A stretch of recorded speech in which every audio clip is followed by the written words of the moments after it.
this is Melanie of Pardesi Reviews, and I'm here with Kathy of Cinemando Podcast, and we're going to talk about the film Tiger Zinda Hai, starring Salman Khan and Katrina Kaif.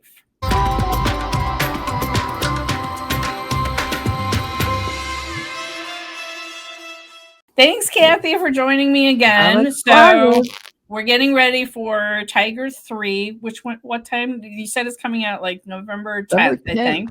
Yeah, soon. So we have very soon. We only have a few more weeks to wait. So we watched a couple of Salman Khan movies together. Of course, we've watched the first Tiger film, and I had told her, while this film is not necessarily my favorite Salman Khan film, Katrina is so incredibly badass in this film that it is worth the watch. So good. Like, even better than she was in the first one, I thought. Like, her big entrance scene when she comes in to save the day, once she's in there, that movie came alive. Like, I was like, whoa, this movie's great. You know, she was fantastic.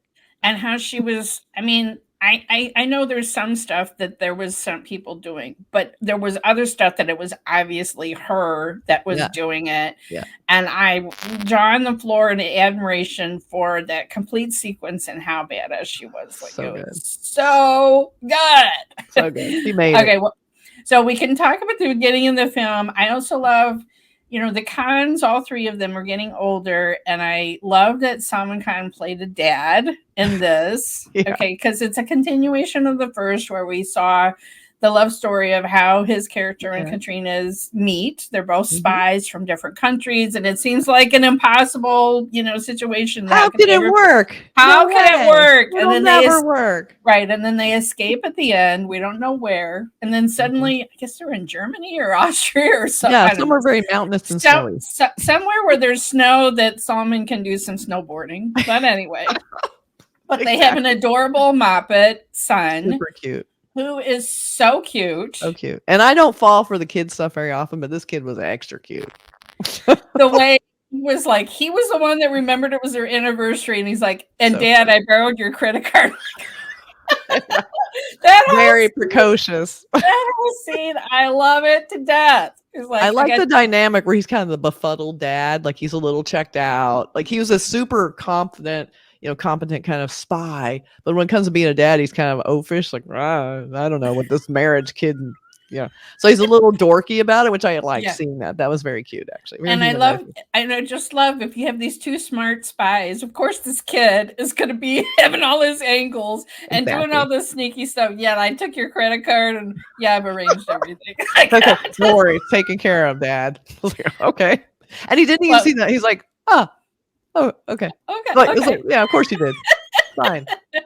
So funny. But I had a feeling, because Kathy has a certain thing about scenes with animals getting hurt. Don't like it. And when I started to watch it, I was like, oh no, because of the wolves scene. I know.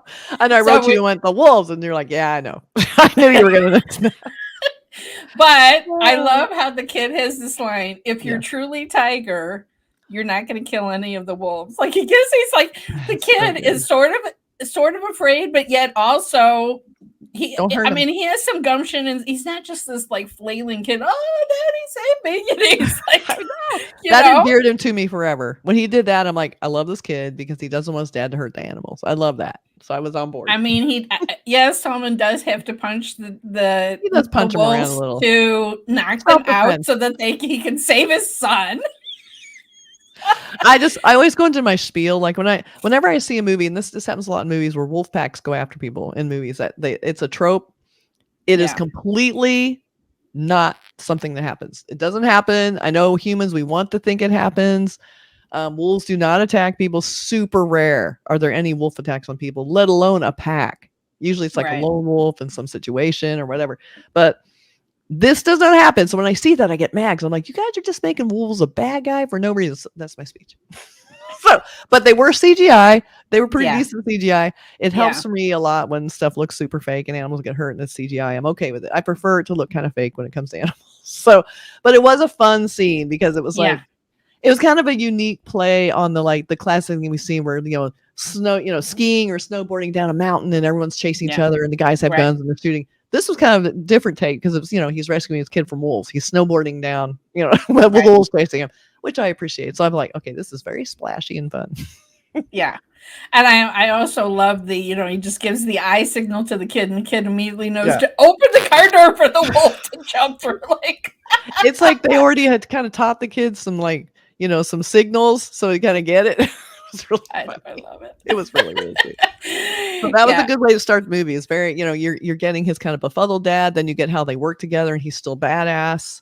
And then we get to see that Katrina is still badass. Like, here she is, the mom going to the supermarket, doing the shopping, but then she's like, she has her eyes on where the security cameras are. I love that. So that completely love that. Like, she has this relationship with the old lady cashier, and she's like, I'm gonna get these guys, but she's like waiting until the camera rotates, and so she doesn't show up.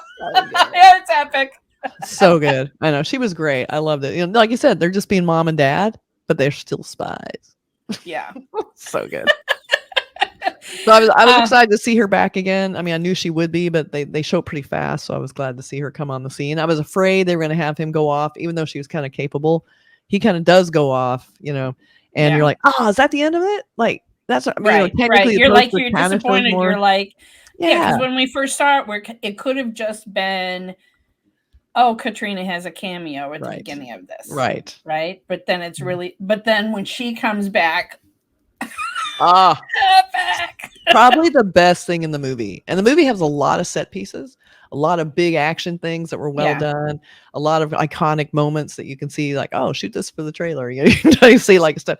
But when she comes on the scene, that movie comes alive. It's a great entrance scene you're not expecting. She was fantastic. And then it even changes his dynamic a little, because now there's more stakes. Yeah. Perfect. And just a woman doing all of this is so unique that when she comes in and it's like she's doing all the badass shit, taking down all the bad guys that are hanging out in this hospital. That was so fun to see that, because that easily could have been written for him. Like, they could easily have said, yeah, you can do this. We'll have her come in and be your backup or something. But they didn't. They gave her this big star power moment. It was great. Right. Well, because he does have like this whole group. I will admit this, the soldiers that are kind of in his little group, none of them really stood out to me. No. I did like that they kind of meshed with her Pakistani, spies, like they teamed up together. I did like that, but really, like you say, I mean, her part, once the action part started, it could have been a guy's role, and that's what I love about it, right? Like, that she rescued all these women, and that she empowered them, and then she was so badass. So badass. Now, the one character that did stand out to me, the actor's name is Paresh, Rawal, and he is kind of like Farhouse, something like that is his character's name. He's the kind of guy that's always wheeling and dealing with the villains, and we see him at the refinery part where he just kind of like, he's on all the different workmen and he's always making these side deals, and he seems really, really shady.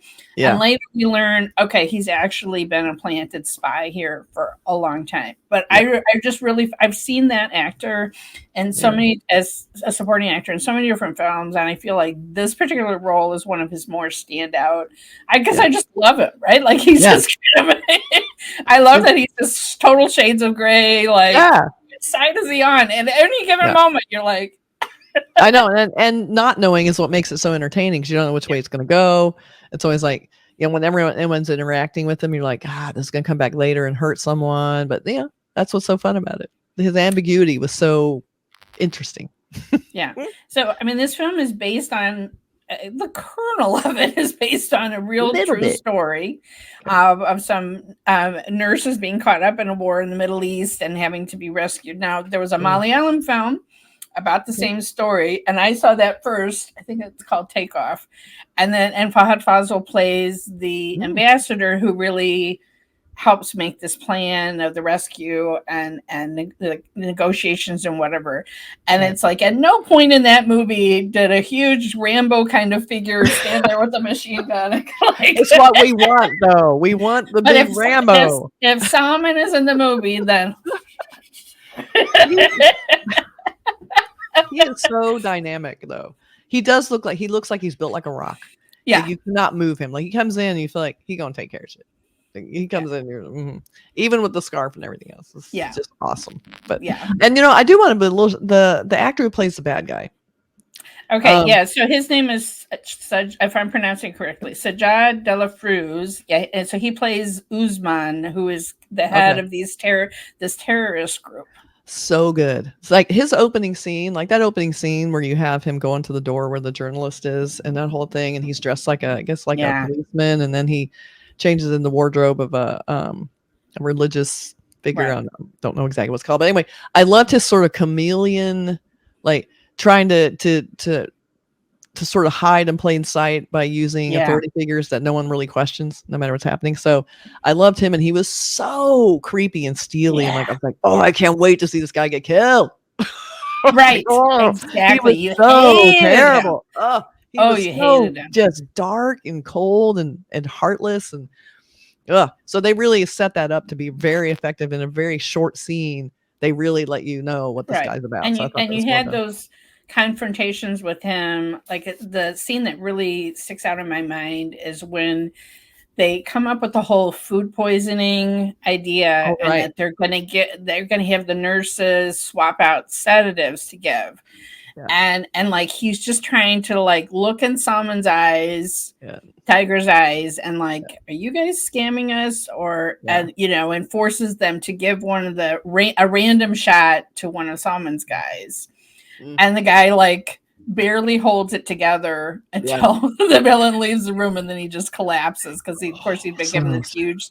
But like the tension of that moment of the Usman character and Tiger character facing off, and like, can I trust what's happening here? It was really tense moment. And they didn't even give it to Tiger. They gave it to someone else, which I thought was interesting too, because he could have had the big scene where he's trying, that acting scene where he's trying to hold it together. But I like that he, it was allowed to be just like his cohort, and he got to be the guy witnessing what was happening, and it was that was a very interesting choice. No, I mean, it is just a super fun action movie. Yes, it's completely over the top, but it's just fun, and just to revisit the Tiger character again, right? Like, and he gets to be even more badass than he was in the first film.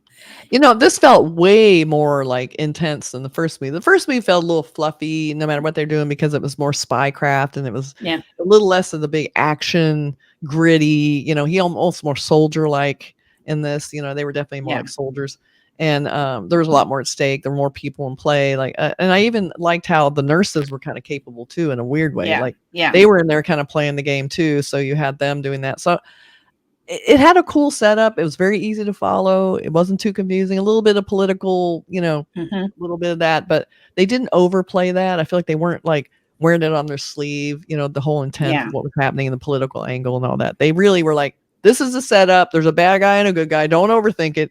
Bam, shit's going on. Like, they didn't try and overdo it.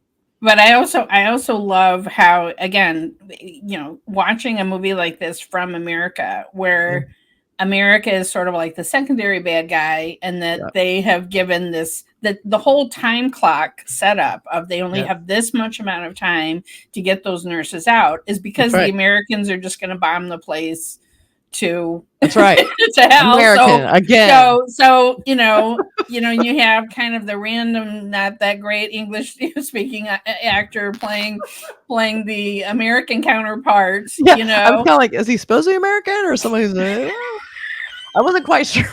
So it's like, sometimes I feel like they just pull these people off the street. I'm telling you, Jimmy Carter in KGF 2. Like, he's not British. I don't know what that accent was. It's very strange. But anyway, not the strongest actor in the film. But I mean that's hard part to play. That's what sets up the clock. That we have, whatever it was, 48 hours or 5 days. I don't even remember. Right? Like but we have a limited amount of time. Clock is ticking. That's all we need to know. Clock is ticking. That's all we need to know. Right. And they had that another heartless scene. Like, they continued with this villain being terrible with the nurse that he was going to shoot, and they does shoot her ultimately. Yeah. And you're like, God, what? And then he does it to inflame everyone and freak everyone out. Know that it's supposed to be brutal and terrible, and she's all crying. Oh, that was probably the darkest it got, because you were hoping that it would become a fake out, and then it wasn't. And you're like, oh. Right. And then they have the child suicide bomber. Yes. That was great. Oh, that was another thing. Really setting up amping up the tension, right? Yeah. Like, because it's this kid, and then you're like, there's no way. And of course, it's Tiger, so there is a way. But yeah, I love where it's like they show him out there, like the bomber out there in the crowd, and then boop, gone. They're like, what? Where'd he go? This Tiger just, and he reckoned. Yeah. I liked how he was kind of watching. Like he'd talk to the kid, and then he's kind of watching. I loved his expression. He did a really good job on this, where he's watching the kid, and you start seeing the alarm kind of starting to amplify his face a little bit. He's kind of like, oh wait, because he's recognizing the gestures and the posture and everything, the sort of signals that he was going to do something. He was like, oh, I loved that. Perfectly done. What I really loved is the epilogue where you see that they have adopted him. I loved it. At first I was kind of confused, like, wait, how many? Oh, it's that kid. Oh, it's so cute. Right. I know. So and you're just like, love that. Because I mean, seriously, who were going to be his parents after that? I mean, where were his parents? Number one, he was obviously being like, totally groomed and just disgusting. And so of course they had to take him out of there. I mean, my God. Right, so but it's cute. Like they had right. They had some line about we're sending him to the embassy or whatever, right? Yeah, and you're like, okay, he's gone. We're never going to see him again. And then the epilogue, and then the epilogue. There he is getting ice cream with the whole family. So it's like this big action, and then it has these super cute, like moments in it. It played every angle in this movie. Every angle. You got the star entrances that are amazing. You got the family that gives you a little bit of like, oh, he has stuff that he has to care about. And then you have the big rescue and the big, so good. So good. A heartless villain you can't wait to see get killed. Couldn't wait. I mean, I'm really looking forward to what Tiger 3, where are they going to go? I mean, the funny thing is when they made the first Tiger film, they were not thinking this is going to be a franchise, right? They're not thinking we're going to create our own spy universe. That wasn't even in the universe then. Like a spy universe, what does that mean? Right. Now everyone's doing just right.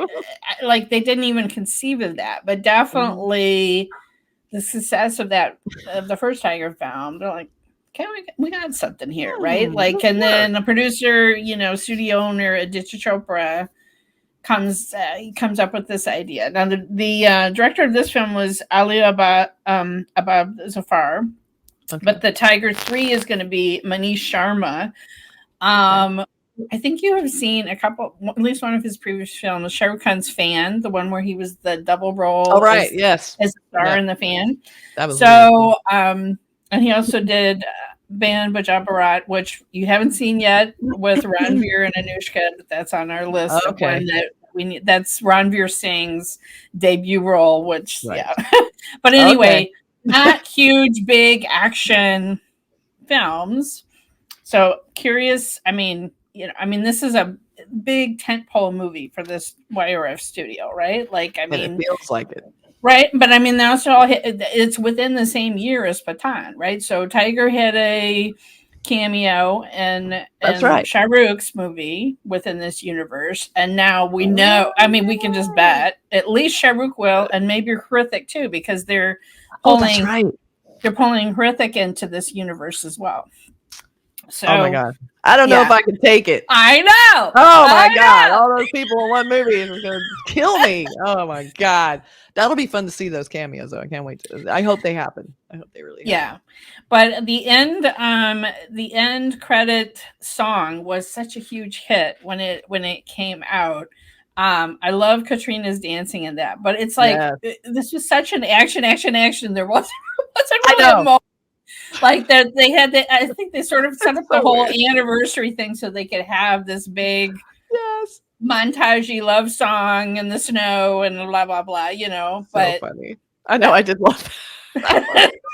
Because it's like, how are they going to fit a song in this? There's no graceful way. Like, we'll just throw it in at the end of that little. I'm having a party. It's a celebration. Everyone dance. Well, frequently we have these end credit songs are something I've seen a lot, and it was perfect. Because again, they go to all these exotic locations as they're on the run as the spy couple, so it's actually kind of perfect. So It's true, but it's funny. You just finished seeing them like be super badass, wearing leather and black motorcycles, shooting blood all over them, acrobatics. Yeah, they're covered in blood, and they see them just all, and they're like, it's just like, what? And he does that dance. He does that little move, yeah. It makes me laugh. You were talking about the belt buckle scene. I love that. That wasn't in this, but that dancing with the belt buckle. Oh my God, it's so funny. He makes me laugh. But he is a really good action star. I mean, he looks like he actually is an action guy. Like he looks like he can do it. He's much more bulky than he was in that film we saw, the romantic comedy one with, almost unrecognizable. Like, whoa, okay, right. And young Salman to now Salman, a lot more bulked up, and like you say, I mean, he looks like Sylvester Stallone or whatever, like what we're used to. The huge, big and bulky, Schwarzenegger or something like that. Like it's that kind of huge build, like where you're like. I mean, does he even do anything but action movies anymore? Because it would almost be distracting to see him and that it'd be like seeing Sylvester Stallone in a romantic comedy. It's just kind of weird, No, I mean he has mixed it up. I didn't actually see. He had another film that came out this year that I actually did not go to see. So what? What? Whoops. Sorry. No, but busy. No, he does. He still has done some with this. This director Ali Abbas Zafar. He did a film called Sultan where he played a wrestler. He had one, one called Barat where he, we kind of saw through the decades. He had all different kind of weird jobs and stuff. So it was a remake of a Korean film. Oh, I think it's Ode to My Father. Anyway, he had a lot of weird jobs. That's what the movie's about. I mean, he was like at one point. No, I'm like, it was not quite Forrest Gump, but it was like now he's a motorcycle performer in a ball, like at a circus. Then he's this. Then he's like, it's like we're going through the decades, and he's doing all these different things. I'm sure he's very happy to be back in Tiger. It sounds like a little bit of a weird one, but yeah, I had seen a teaser for Tiger like a long time ago when I was just starting to get into Indian films. I didn't know who he was. I didn't know who she was, and I saw this. I'm like, clearly they're huge stars because they're banking on this star power. It had a little sense of humor, a little bit of a wink. Where they let her be the badass, and he kind of went, and I'm in it too. They that kind of funny, So I'm hoping they still bring that in because there is that fun little sense of thing between the two of them is so good, Yeah, but it's like she'll be badass again. They just you're right. They just have that fun dynamic, that fun when you see two stars like that just have this comfort with each other on screen and this chemistry. Like you can't bottle that, right? Like other people have tried, and they try to put people together in a movie, and on paper it should be amazing. Yeah, and then there's just nothing. You know, I have to say that is Tom Cruise's biggest problem because he has no chemistry with his leading ladies. If you think about it, no matter what woman is in the film, I mean, Top Gun was the closest. Yeah, but just barely. I mean, the last Maverick. She was an afterthought, but he's not about that. Like he's not about the relationship stuff. He's like independent, solitary spy guy. So, what plane wing can I hang off of? Yeah. What mountain? There's a girl. What mountain can I climb? Oh yeah. Yeah. Some girl on the ground dragging me down, but I'm gonna go out into the sky. I mean, that's basically what it feels like. So it is rare, and so you do see like it's not even about the star or how good looking or anything. It is chemistry that's there or not there, and you can't act it, you can't make it happen. But I love when people do that, and they may not even like each other off screen, and yet on screen they're like, oh, right. They could hate each other. Although, do you remember the Brad Pitt, Angelina Jolie, Mr. and Mrs. Smith? Yes. Okay, good. That was like, I don't know if they were having the affair yet, but you want to talk about chemistry on screen. I know. I was like, is it just because they're just so beautiful that the screen is exploding? But I think they did. The screen was clearly exploding on that. They exploded later. They were good then. Oh man.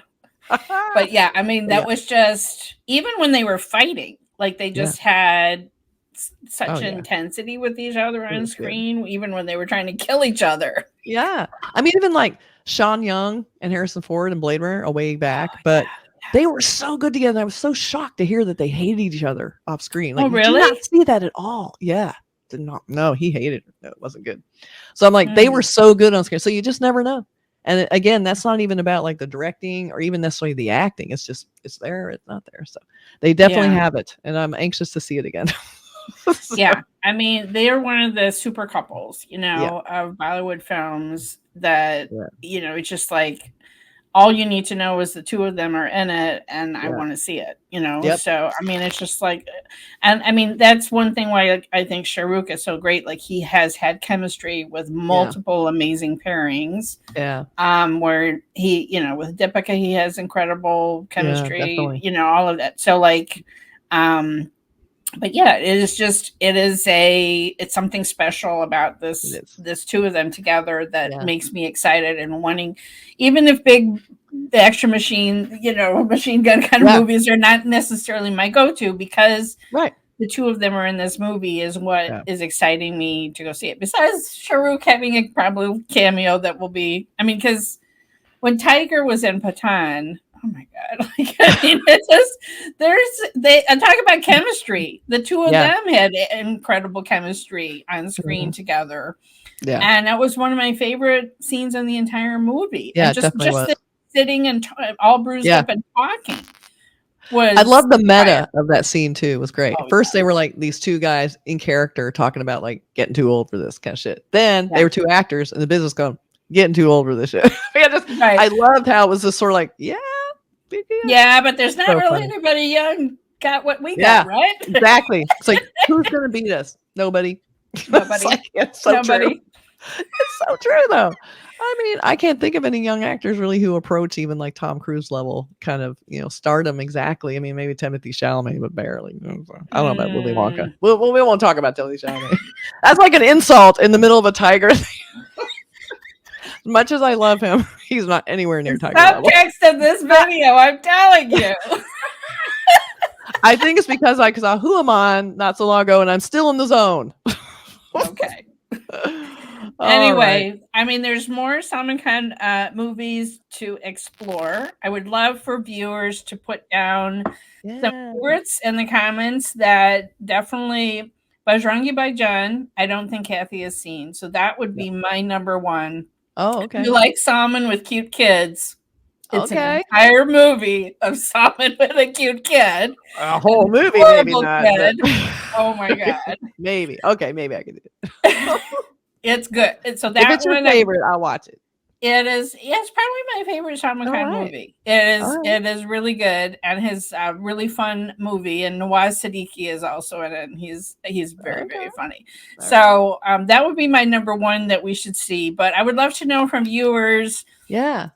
Especially some of Salman's older, younger roles that maybe are can't miss films that Kathy should see.